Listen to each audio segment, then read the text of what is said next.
Good morning. Thank you so much for joining me this morning and my special guest, Jordan Rossman.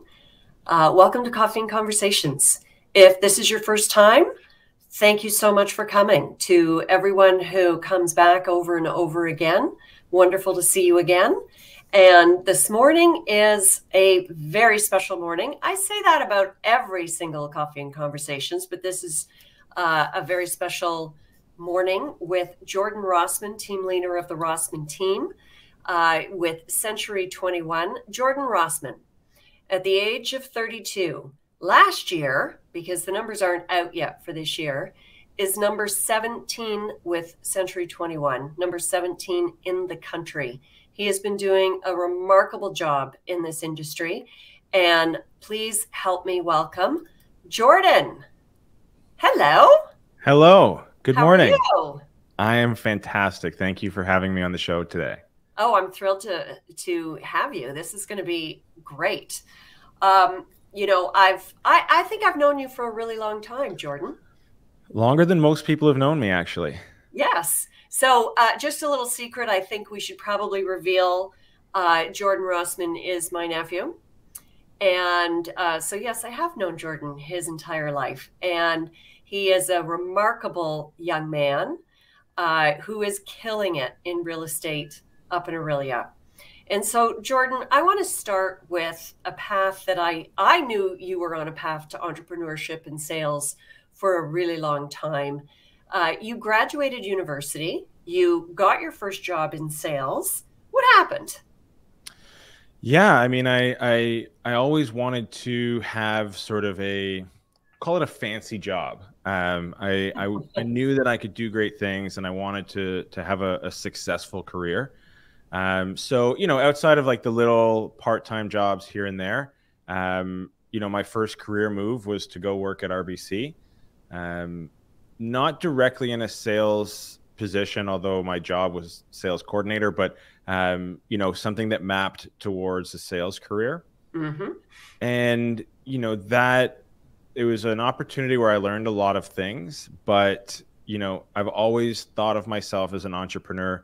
I believe that I'm I would call a purebred entrepreneur, where it's like that's the only thing that I really think I can do. Mm-hmm. I come from a long line of entrepreneurs. And so, as you can imagine, a corporate setup was not necessarily the breeding grounds for success for me. Right. So really, I did a bad job at the bank. Like I just wasn't good at my job because I wasn't in an organization that was like ready for my, my type of, well, not that they weren't ready, but it wasn't a good fit for the type of person that I am. And when any of us aren't living our passion, aren't living in our strengths, aren't able to show up in our strengths every day, we don't do a great job. I've been there too, several times over in my career. But you made a decisive decision. You made a very clear decision and said, this is not for me. I'm out of here. And you got into real estate. Yeah, I mean, it was one of those things, the stars kind of all aligned. It was shortly after my father had passed away, and was sort of at the peak of like, it was really one of those things where it's like, either I'm going to quit or I'm going to get fired. And so I need to take a close look at like, who am I? What do I want to do? I was not one of those people that was, a lot of people in real estate sort of say they had a passion for real estate for a long time. I didn't know the first thing about real estate. I had rented an apartment in Toronto, and that was the closest thing to a real estate transaction I had ever had. Right. And I kind of just fell into it. Yeah. And 7 years later, well, 6 years later, because it's last year's statistics, in 6 years, you made it to number 17 in the country for Century 21. That's a pretty big company. Yeah. And so, there's just over 10,000 agents, and I was fortunate enough to be in their coveted top 21. Yeah, fantastic. So, Jordan, talk a little bit about what is it that has been at the root of your success. You're very, very different to the traditional real estate agent. So what is it that you do? What's different about you? Yeah, I think that, well, you nailed it. It's being different. And it's being different in the sense that I looked at an industry, and particularly in our small town of Aurelia, I looked at the agents that were successful and that were doing a great job and doing a lot of business. And, I thought there's a better way. Mm-hmm. And I knew that there was a better way.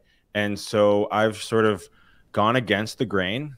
It's had its challenges. I mean, coming into a small town where a handful of people really dominated the industry, and trying to break that mold and do things differently has been it's been incredibly rewarding, Mm-hmm. and not without its challenges and pushback and uh, haters. I remember you talking about some of the, advice and counsel that you were getting from the more seasoned professionals in your town, telling you to kind of wait your turn and take your time and, do all of those things that boomers might tell a young person. Right. And you just decided to go for it. And you were very early in the game in social media. Yeah, I mean, I think some of the advice that they were giving, I don't think a lot of their advice was coming from a good place, but some of the things that they said actually in hindsight would have been better for me. But I was just hell bent on doing it the way that I thought it should be done, and Mm-hmm. not really focusing on cutting all of the noise out, and saying, hey, I might succeed or I might fail, but this is how I think it should be done, and this is how I'm going to do it. Right. And just And staying committed to that. yeah. And there's a premise that's at the foundation of what it is you do. And you use the word value. Talk about your perception on what it, and not just in real estate, because I think your message is so much broader than real estate. You just happen to be talking about it in the confines of this particular business. But for any business owner and for any sales professional who is watching this show today, um, talk about value. Yeah, I mean, listen, business is business. So whether it's real estate or selling cookies, it's the same thing. You Hmm. have a customer, a potential customer out there that has all of these different options, and they're looking at those different options. And one of the things that's changed dramatically with social media and with the internet is that they're aware of their options, and they're so much more educated and savvy than they used to be. And so they see through all of that sort of self-serving marketing. And so that's one of the problems in real estate, and I think in probably a lot of other businesses, is that the like ads are just so self-serving. Realtors Hmm. want more listings. They talk about now is the best time to sell. They want more, that everything that they want is the only thing that they talk about. And in Right. the short term, like, some of that low-hanging fruit pays off for them. But our philosophy and my philosophy with marketing is like providing real value. And I do that in everything that I do. And that's been the difference. So, Hmm. for us, a person who's thinking about moving at some point in our area is our potential customer. And I Hmm. look at, like, what do they actually need? Like, what are their fears? What are their concerns? What are their actions? What are they really hoping to get out of this? And like, that person who's sitting on their couch saying, hey honey, we should move, what are they doing, and what do they need? And so we're always like obsessively trying to figure out that, so that we Hmm. can provide real value. And we provide that value up front. We provide it for free. We provide it with no strings attached. Hmm. And it's like that concept of like guilt marketing. Like, people are going to receive so much value from us that they'll feel really guilty not calling us when they actually go to move. I was going to use the term giver's gain, but Yeah. sure, guilt marketing works too. Well, I um, just like, so all of our videos and all of our blog posts and everything is like just giving the advice that I would give to if somebody came to my office and they're sitting across this desk from me and they're saying, hey, I want to move, here's my concerns. That answer that I would give to them, to the person who's already chosen to work with us, that we just hit record and send that out to the world. And, that's to us trying to add value and provide value.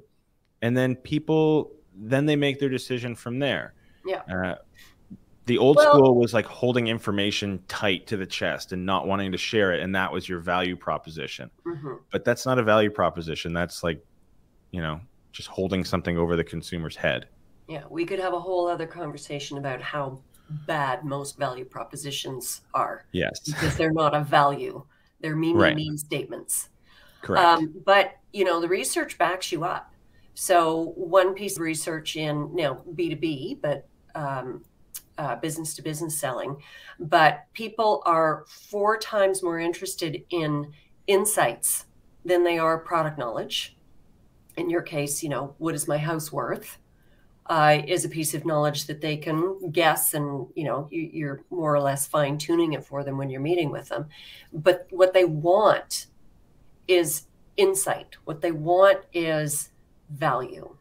Yes. And then the second piece of information is that the person who delivers the value has a 70% higher close rate than the person who just simply makes it about them. So the research is on your side. 100%. It's also about being known. And on that front, you took a totally different approach and you created a show to highlight businesses in your market. So talk about Why Aurelia and what that has done and what that's meant. Yeah, so Why Aurelia came from a couple different places. Number one, I sat down with my wife and I was like, if we're going to crush it in Aurelia, everybody in Aurelia needs to know who I am. And so how do we get out there? And on the other hand, it's, again, the value. So we're providing a ton of value to our consumers, our potential customers down the road. But in a small town, we wanted to say, how can we provide a ton of value to our community? And so we created Why Aurelia. I created it in 2018. And it really just started out, I heard from a business guru to try and be the digital mayor of your town. And, I had thought for a little while, I'd been hemming and hawing, okay, I should interview local business owners. And one day my assistant was like, okay, let's just do it. And so I picked 4 business owners that I knew and that would say yes. And I emailed them and said, hey, just started a show called Why Aurelia. Will you be on it? And they said yes. And then it was like, okay, we need to figure out how to do this. And we did it. And the first few episodes sucked. And we had one crappy camera. We had no microphone. Well, that was just like, we didn't know how to shoot a video. I didn't know. I'd never interviewed someone before. And so, episode 4, we forgot to record the audio, and it was a series of unfortunate events, but we stuck with it and people were encouraging and they liked it. And, now we've got close to 100 episodes and hundreds of thousands of hours watched. These are 20+ minute interviews and people watched the whole thing.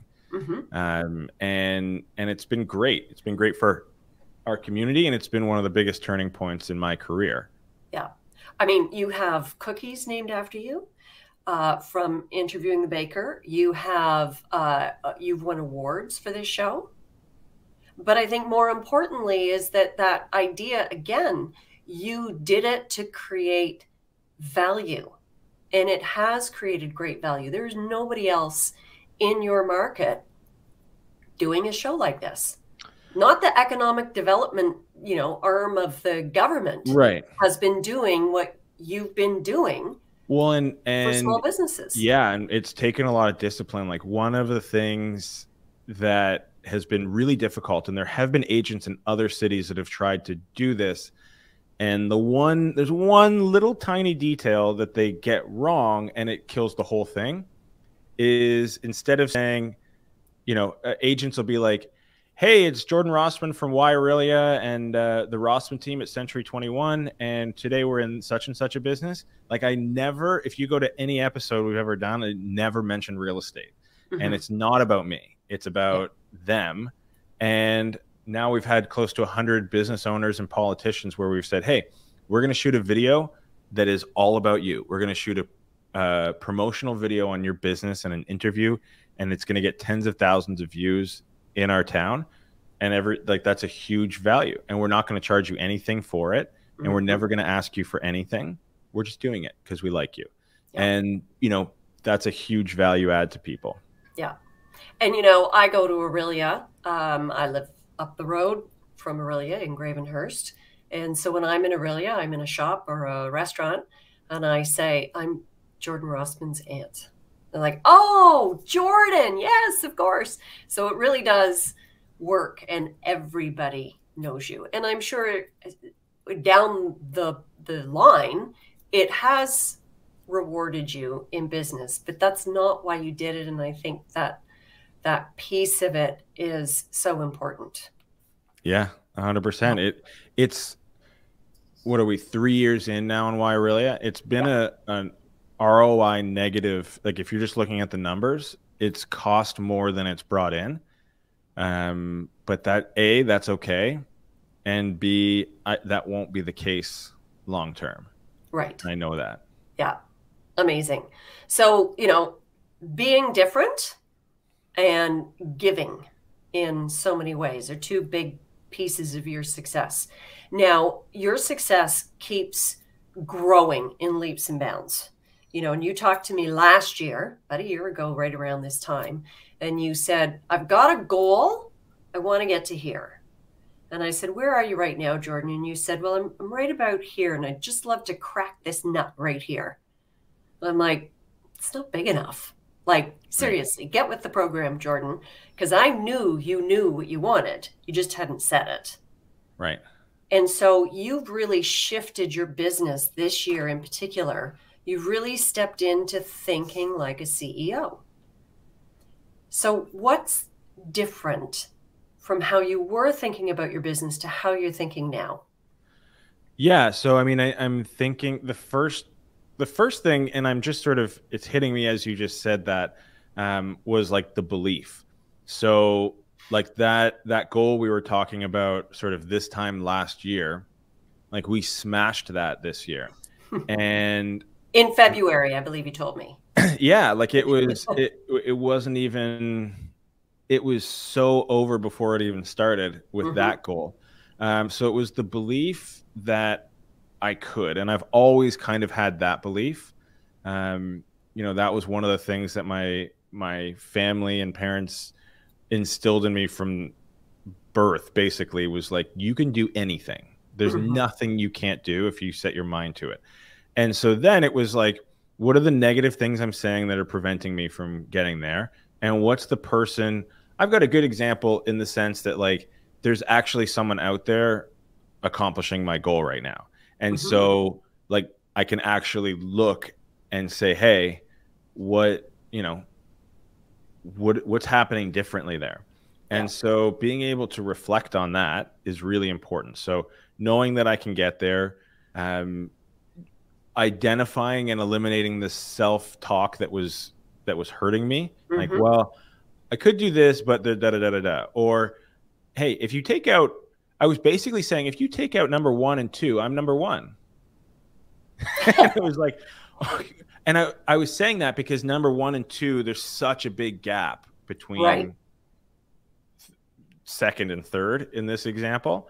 And so, you know, I was adding these asterisks and I was adding these things, and I needed to cut all of that out and realize that the person who's accomplishing my goal right now is thinking differently than I am. And therefore, as a result of thinking differently than I am, they're acting differently. Yes.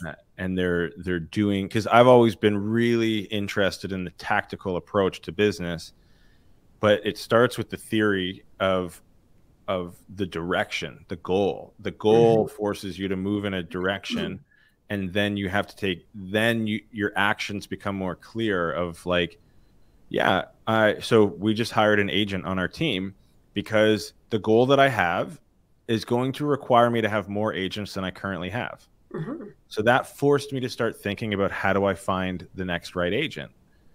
And, we needed more administrative help if we're going to hit that goal. So we've hired more administrative staff, and my actions right now are just a requirement of what it takes to get to where we want to go. Yeah. And sorry, where is that place you're going? We want to be I'm going to be number one. I'm going to be the number one team in whatever geographic area I set. Whether that's Aurelia, whether that's Simcoe County, Ontario, Canada, North America, the world. Um, we're going to be number one. I know that that's what excites me. Yeah. That is what gets me out of bed in the morning. And if I can think like the person who's number one, I know that my abilities are there. I just need to think and then therefore act Yeah. like that person. And thinking precedes acting. Yes. But you have to have both. Yes. If you're missing one, nothing really is going to happen. 100%. I have a lot of friends and colleagues that like they've mastered the thinking. Mm-hmm. You know, that person that like has 8 degrees and no job. There's that person. Yep. And then I've always been the like, don't worry about the thinking, just go, go, go, go, go. And that got me further than the other person, I guess, but Yep. it's not going to get me where I want to go. Yep. It's meshing the two together. Yeah. And part of that distinction too is it's not just about gaining more knowledge, like in the degrees. Right. It's about the thinking is really about aligning who you believe you can be. Yes. And starting to think like that person. And that creates the actions that are aligned to that person. Well, I remember, speaking of the bank, in my first interview at the bank, 2 back-to-back questions. So the first one gave me my idea of the importance of my degree, which was, did you go to university? Yes. Did you pass? Yes. Okay, next question. And that was all I've ever been asked about my education, ever. Yeah. I'm told my whole life that you can't get a good job without good grades. Nobody ever asked me my grades. Next question, what do you want to accomplish? I said, I want to make $1 million in a year before I'm 40. And they're like, oh, okay. And I don't know if there was a lot of faith in that at that point. But that was my thinking, was that's the goal of mine. Yeah. Yeah. And you're way past that. You did it. You're only 32. That's awesome. All right. Words of advice, words of wisdom, not just for other realtors, but for any small business or any professional seller. What are the 1 or 2 things that you absolutely believe need to happen? Yeah. So the first thing comes to, I guess this is your value proposition or your marketing or whatever it is give more than you take. Mm-hmm. Have love and respect for your future customer. Believe that they are well educated and that they know more about their product and what they want than you think they do, and give to them. And don't ask. It's like Gary Vee's book of jab, jab, jab, right hook. Like there's 3 jabs and 1 right hook. Like give, give, give. Mm-hmm. And so give more than you take. Give more than you take to your community. Give more than you take to every relationship you have. If you have a friendship, try and give more to them than you ask for in return. And then I think that will always work. And then do the little day-to-day things in your business really quickly. So this, it's another Gary Vee thing, but he was an influential person that I followed in my journey. So I'll keep going back to it. But he's like micro speed, macro patience. Mm-hmm. So the day-to-day decisions in my business I make very quickly, and I'm not afraid to make the wrong decision. Yeah. If it's like there's small things now where it's like if our ops team needs more staples, like don't ask me about little things like that. Just go, go, go, go. And then have a lot of patience for the big things. So that doesn't mean, like, to me in the past, patience could be meshed a little bit with laziness. It could be an excuse, but like the difference between me and a lot of my competitors is like I'm freakishly patient. We grow, people talk about the speed of our growth. If you look at the numbers of our business, it's been a huge, fast growth, but I've been so, so patient. A lot of the agents that pick my brain and look up to me don't realize it's been 7 years. And like 5.5 of those, I was flat broke. Like I didn't have any money left because I was just investing it in the business and I knew I was going to get to where I was going to get. And now it's the next step of like, being patient is not fun, but I know that, I'm going to get to where I'm going to get to. I know I'm going to accomplish my goals. But being patient allows me to make the right long-term decisions. And being patient also speeds it up. Again, you wanted to make $1 million by the time you were 40 and you're 32. Yeah, and it's exactly. So it being patient doesn't mean you have to push it off to some, time a million years from now. Yeah. But it allows you to do the right thing. So for example, somebody who's impatient in business would have looked at the first 20 episodes of Why Aurelia and would have said, no return on investment here. We're not doing a lot of extra sales from it. It's costing X and it's only bringing in, X minus. We're done. Yeah. But I said, no, like we're not even there yet. It's 3 years later. I said, I'm not making a decision on whether Why Aurelia stays or goes until we've done 100 episodes. And that, that's a long, long time, but now it's obvious that it works. Yeah. So having patience for the big things is incredibly important. It's like, patience is not fun when you're an entrepreneur, but it's so important. It is. All right. Well, Jordan, this has been absolutely fantastic. Now, unlike some other guests that I have, you do have a very specific market in which you operate. So if you are looking to buy or sell in Aurelia, or if you have a business in Aurelia that has not been profiled yet, you need to reach out to Jordan. And by the way, Aurelia is a great place, whether it's a home or a cottage. Simcoe Muskoka, let's open it up for that. So this is how you get in touch with Jordan. That is email or his phone number. Jordan, thank you so much. You will continue to do great things. I know that. And I am so privileged to be able to follow you on every step of that journey. And for everyone who was here today, thank you so much for tuning in. And alternating Wednesdays, we will be back again early in February with a great, great lineup for February, March, and April already. So thank you, Jordan. And everyone have a great day.